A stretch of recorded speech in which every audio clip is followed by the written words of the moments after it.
esta jornada continuará la formalización de presuntos miembros de los Piratas de Aragua, la célula de la organización transnacional Tren de Aragua que operaba en nuestro país. En total, la Fiscalía comunicará cargos a 19 personas, 3 de ellas en ausencia, por una serie de delitos que tienen como base la asociación criminal. Y hoy deberían comenzar los trámites de extradición de quienes se encuentran detenidos en el extranjero, que son quienes serán formalizados en ausencia. Carlos Godoy tiene más detalles.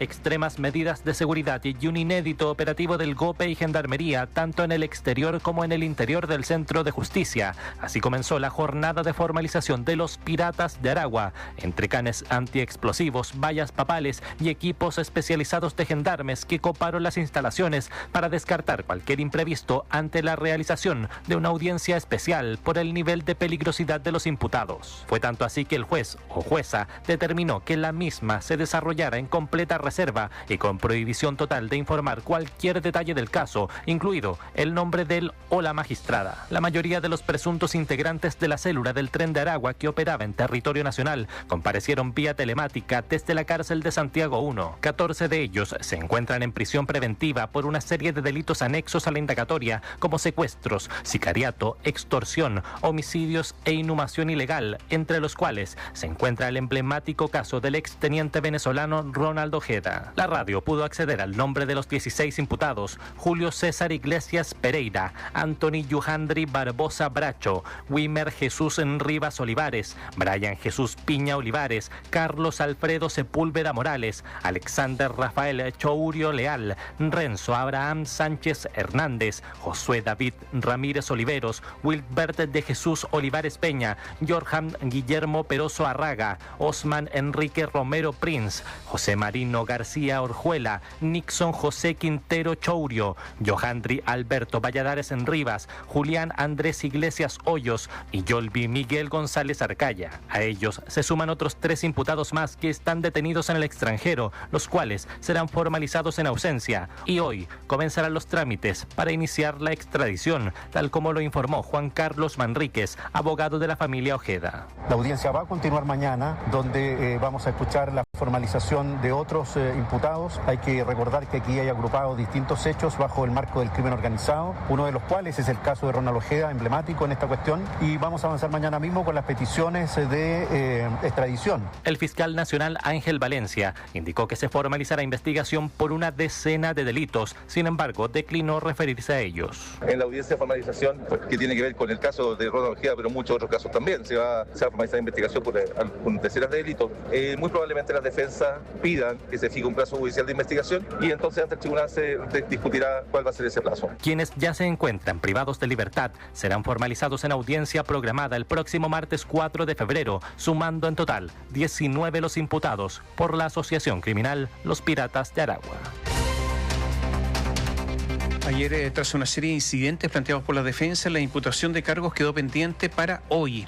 En esta oportunidad, los fiscales Héctor Barros y Alex Cortés pedirán prisión preventiva ante los detenidos y para justificar esta medida cautelar tendrán que vaciar la investigación y de más de 11 meses que se inició por el crimen de Ronald Ojeda. Recordemos, refugiado en Chile, secuestrado el 21 de febrero del año pasado para posteriormente ser torturado y asesinado. Es un caso que fue un duro golpe a nivel global a esta organización delictual de alta peligrosidad y que no solo participó en Chile en el homicidio de Ojeda, sino que se le atribuye y se le va a atribuir el día de hoy en la formalización una serie de secuestros y participación, por ejemplo, en la muerte de un carabinero. Lo interesante en el día de hoy, a partir de hoy, es cómo el Ministerio Público va a presentar las pruebas. O sea, ¿qué es lo que va a decir el Ministerio Público con respecto a las pruebas que tiene con respecto a estas personas? Hay un interés porque tiene que entregar evidencias que apuntan a la hipótesis de que el móvil fue un móvil político, no fue un móvil económico, y que esto no está vinculado al crimen organizado. Lo ejecutó el crimen organizado, pero no está vinculado al crimen organizado en cuanto a sus motivaciones.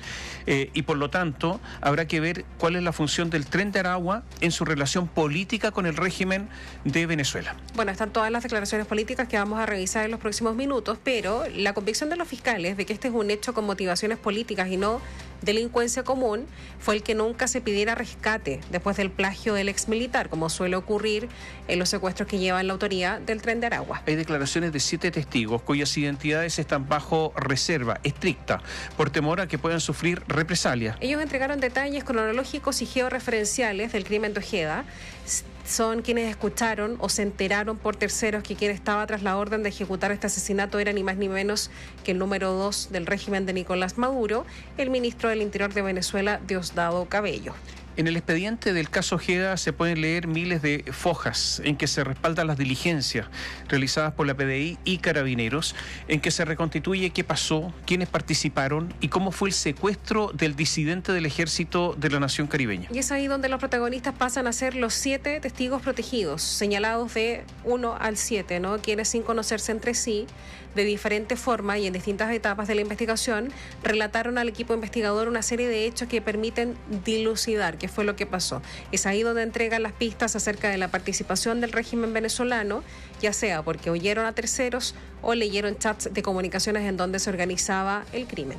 La investigación iniciada el año pasado ha ido integrando uno a uno los testigos, quienes por diferentes razones han debido ser reservadas sus identidades. Algunos de ellos se pusieron a sentir miedo de posibles represalias, lo que llevó a pedir que no se diera a conocer abiertamente a otros intervinientes sus identidades. Por eso es que solamente se los identifica con un número. En esta situación está el denominado testigo reservado número 7, quien declaró sobre cómo conocía a algunas personas que habrían participado en el secuestro con homicidio de Ronald Ojeda. Según dio cuenta a los funcionarios policiales, él tuvo conocimiento de un grupo de WhatsApp en el que el líder de la banda, Rafael Gámez Salas, alias El Turco, que hoy está detenido en Estados Unidos, reconoció que Carlos Gómez Moreno, Carlos Bobby, le había entregado la confianza para hacer un trabajo y que aparentemente el mismo era bastante complicado y se debía hacer vestido como PDI, razón por lo que a través de ese grupo se entregaron varias funciones. El mismo testigo reservado número 7 es el que dijo que la organización se hablaba de que era un hecho complejo de concretar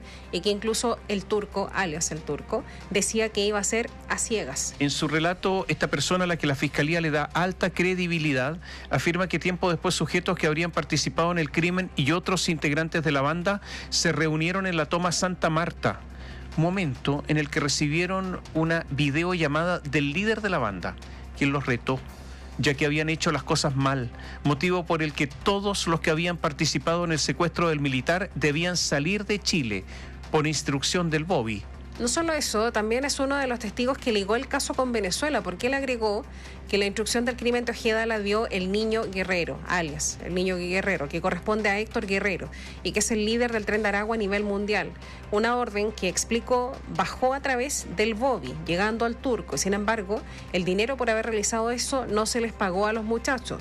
Lo dijo en referencia a quienes cometieron el crimen, por lo que deduzco que el dinero quedó en manos de los que están más arriba, dijo también. Así también José Valverde me dijo que Diosdado Cabello, quien es un político venezolano, dio la instrucción de hacer el secuestro por medio del Niño Guerrero, pagando a través de él, considerando que el militar no estaba vinculado con ningún tipo de delito como drogas, armas y otra situación, expuso respecto al detalle del encargo del crimen. Hay otro de los relatos con los que cuenta la Fiscalía, de los que da cuenta la tercera, es el de 2 personas identificadas como testigo reservado número 5 y testigo reservado número 6.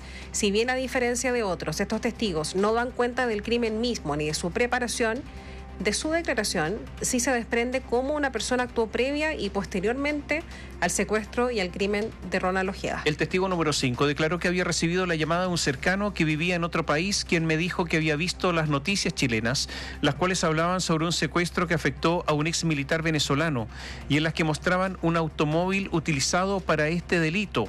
Ocasión en la que esa persona me señaló que ese auto correspondía al que estaba utilizando un conocido en común y de quien él también creía que estaba involucrado en un hecho, algo que le hizo más sentido porque a esa fecha la persona involucrada se había ido de Chile. Esa misma persona dijo que la persona que mencionó se fue de Chile en febrero, pero no dijo por qué estaba abandonando el país. Igual lo noté calmado, algo molesto, ya que tuvo que dejar la pieza que estaba arrendando. Y sobre esta misma persona habló el testigo 5, quien expuso que este hombre estuvo preso en Venezuela y que sabe manipular armas de fuego, además que conoce a un sujeto quien fue consultado por los interrogadores, producto de las constantes menciones sobre posibles llamadas al extranjero. Recordemos que el cuerpo de Ronald Ojeda fue encontrado tras ser enterrado bajo cemento el 1 de marzo del año pasado.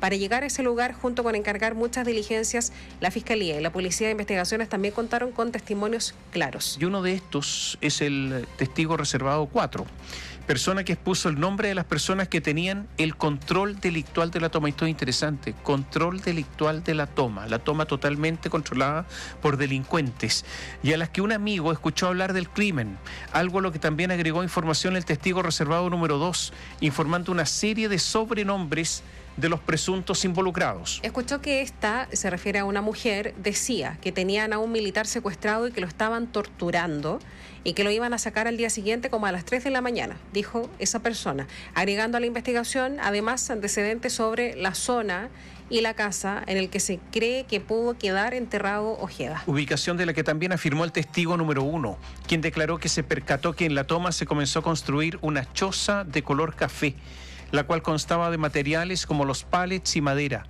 En ese lugar, dijo, divisó a 4 hombres, quienes se mantenían realizando trabajos en el interior de la choza, retirando en varias ocasiones desde el interior baldes con tierra y llevándolos hasta donde pasaba el canal, como haciendo una especie de hoyo. Esa misma persona dijo también más adelante que vio a 2 hombres haciendo una mezcla de cemento, mientras en todo momento se mantenían alerta con las personas y vehículos que transitaban por ese sector. De igual forma, me percaté que había un olor extraño. El testigo reservado número 3 reconoció algunas fotos de los sospechosos mencionados y, si bien dijo que no sabía mayores antecedentes, afirmó que tras el crimen de Ojeda se comenzó a hablar de la toma, que 2 hombres se dejaron de ver en el sector entregando los apodos de estas personas. La huida fue también recogida por los otros testigos del caso, quienes apuntaron a que dichas instrucciones para escapar a diferentes países habían llegado una vez más desde Venezuela en voz de los altos jerarcas del Tren de Aragua, dice el diario La Tercera.